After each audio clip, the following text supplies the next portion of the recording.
जय माता दी। नवरात्रि में चौथे दिन देवी को कुष्मांडा के रूप में पूजा जाता है। अपनी मंद हल्की हंसी के द्वारा ब्रह्मांड को उत्पन्न करने के कारण इस देवी को कुष्मांडा के नाम से भी जाना जाता है। जब सृष्टि नहीं थी, चारों तरफ अंधकार ही अंधकार था, तब इसी देवी ने अपने हास्य से ब्रह्मांड की रचना की थी। इसलिए इसे सृष्टि की आदि स्वरूपा या आदि शक्ति कहा गया है। इस देवी की 8 भुजाएं हैं, इसलिए अष्टभुजा भी कहलाई जाती हैं। इनके 7 हाथों में क्रमशः कमंडल, धनुष, बाण, कमल पुष्प, अमृत पुष्प, कलश, चक्र और गदा है।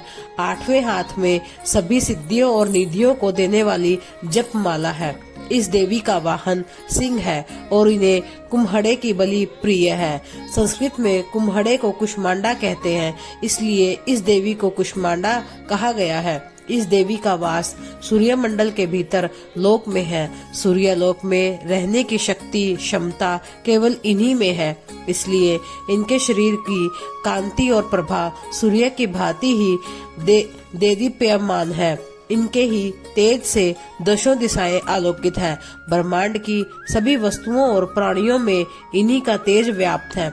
चंचल और पवित्र मन से नवरात्रि के चौथे दिन इस देवी की पूजा आराधना करनी चाहिए। इससे भक्तों के रोगों और शोकों का नाश होता है तथा उसे आयु, यश, बल और आरोग्य प्राप्त होता है।